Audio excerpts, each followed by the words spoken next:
Danes sem obiskal v imenu skupine, ki pripravlja logistiko cepljenja na nivoju države, regijo Gorenjsko, in se sestal z direktorjem gorenjskega zdravstva in razpravljala sva o vrsto problemov, ki so pač povezani z vzpostavitvijo tega sistema. Najprej bi pa uvodoma rad to povedal, da je zdravstveni dom že do sedaj zelo dobro organiziral cepljenje v tej regiji, da imajo zelo veliko izkušenj, tudi izkušenj, ki je bilo smiselno prenesti na tudi slovenski prostor. Tako da bo ta sestanek tudi v pomoč pri vzpostavitvi nacionalnega sistema. Treba pohvaliti tudi zaposlene tu v tem domu, ker se je velika večina, več kot 50%, tudi cepila in se s tem zaščitila in ohranila. Predvsem smo s tem ohranjamo kadrovske resurse, ki so žal v zdravstvu, kot veste, že leta insuficientni.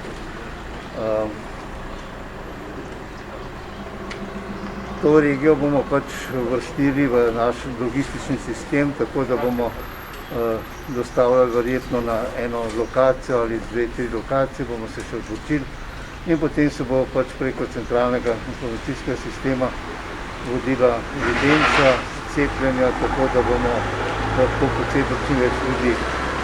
Kot pa veste, bo cepljenje v širšem obsegu se je začelo v drugi polovici februarja, ko bomo dobili tudi še cepivo AstraZeneca, tako da bomo imeli tako dovolj cepiva za vse, ki bodo se hoteli pocepiti. Tako da to je nekako tisto, kar sem vam hotel reči. Zdaj pa, če imate kakšno vprašanje, bom odgovarjal na vprašanje. Omenili ste, da najbrž osnovno zdravstvo Gorenjske ali zdravstveni...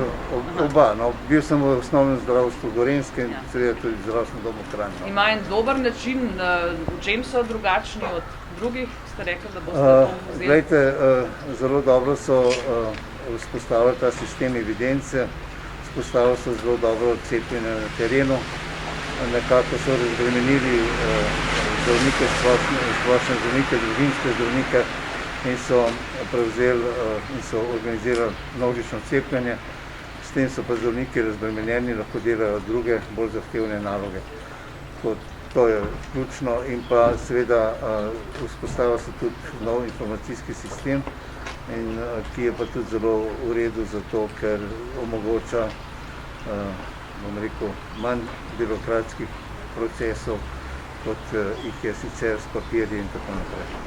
Kako je sicer z dobavo cepiva? V ponedeljek je neka napovedana pošiljka redna? Tako je. Zdaj v ponedeljek, 2 ponedeljka zapored zdaj dobimo cepivo, ki bo namenjeno zgolj ponovnemu cepljenju. Zato, ker da pocepimo vse tiste, ki smo jih že v prvi dozi, tam okrog 30. pride še 2000 Moderne. Potem za naprej pa bomo počakali, da nas informirajo. A lahko poveste številko, koliko cepiva naslednji teden? Mislim, da bo 19,000, okoli 19,000, ampak pa še nekaj zelo.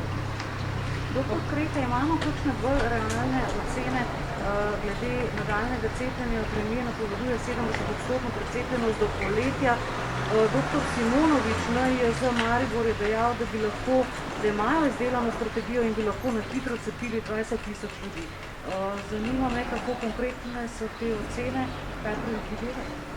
Glejte, mi bomo v naslednjih mesecih začeli, to se pravi, takole, trenutno imamo registrirano samo 2 cepivi v evropskem merilu. Pričakujemo, da se bo to registrirala še 3 cepiva. V tem trenutku teče registracija AstraZeneca, ki pa imamo tudi zelo v veliki količini naročeno. Tako da po 15. februarju ne bo več problema glede cepiva. Tako da vsak, ki se bo hotel cepiti, bo lahko dobil. Doktor Šlek, mi poveste, na kakšen način bomo na nacionalnem nivoju, če obstajajo kakšni načrti, poskrbeli za to, da se bo čim več ljudi cepilo? Številne tuje države, naprimer, pozivajo zvezdnike, nogometaši bodo pozivali k cepljenju.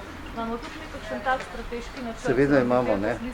Seveda imamo strateški načrt medijskega pristopa, ampak, veste, delati kampanjo in v trenutku, ko nimate cepiva, ne, je malo čudno, ne. To se pravi, mi bomo to takoj sprožili, vso to kampanjo v trenutku, ko bomo imeli dovolj cepiva in ko bodo ljudje, ki bodo pač to pogledali, naslednje jutro lahko se šli tudi cepiti.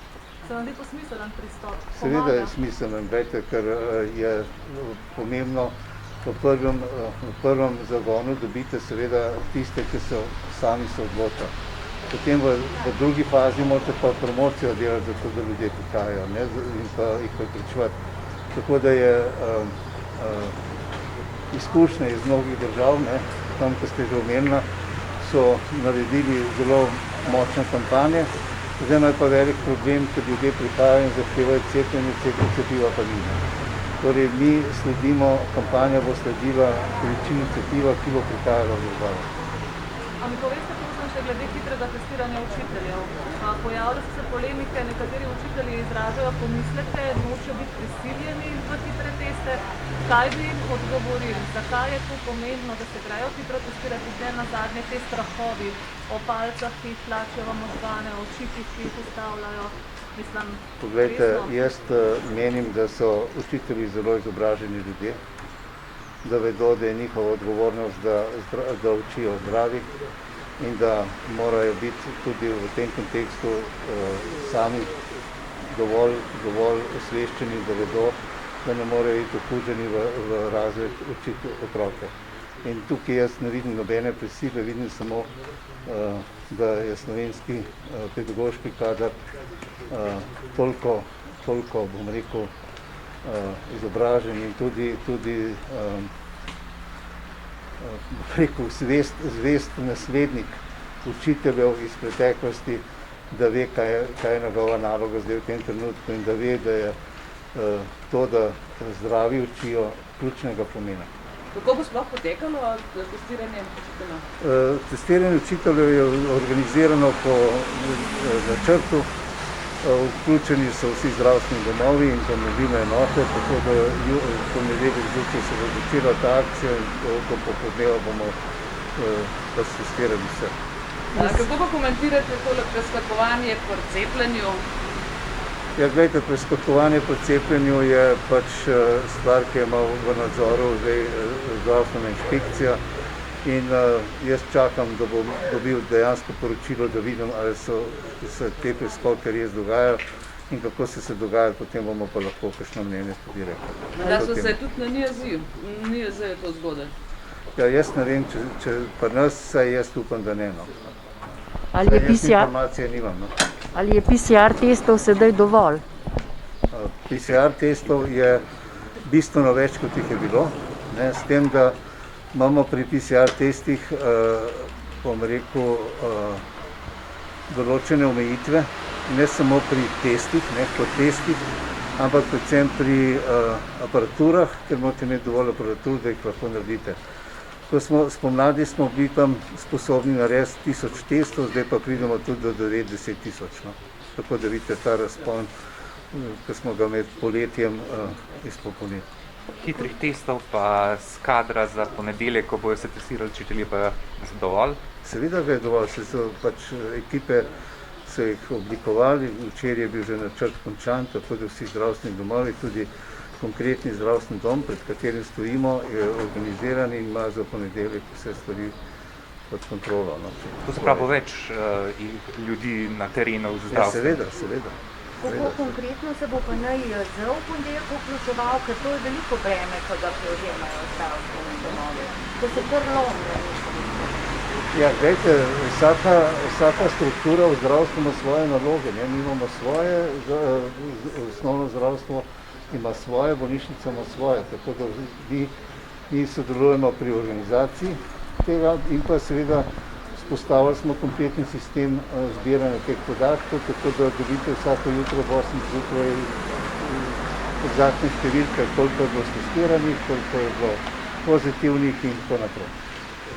Lahko še eno ljudsko pojasnilo, poleg zdravstvenih delavcev je bilo že cepljenih nekaj starejših, če cepivo za drugi odmerek, sprašujem, ne bo prihajalo pravočasno, koliko je lahko tega odmika od 21 dni za drugi odmerek, da ne bodo klicali, čas je za drugi Ja, gledajte, drugi odmerek se da praviloma od 21 do 28 dni. V skrajnem primeru, koliko se pa karkoli zaplete pri proizvodnji ali transportu, je pa čas še do 42 ur. Ampak to je izjemoma, od 42 dni, ne urno, 42 dni, ampak to je izjemoma, to ni regularno. Mislite, da teh težav ne bo? Prosim? Mislite, da teh težav za drugi odmerek bo zdaj cepljenje? Ne bo, ker je Pfizer je samo začasno zmanjšal dobavo, to pa zato, ker je v nekaj tovarnah naredil organizacijski premik, da bo lahko večjo proizvodnjo imel. No. To je pravzaprav tudi dobro za nas, ker bomo iz te večje proizvodnje dobili dodatnih vsaj 500 000 doz.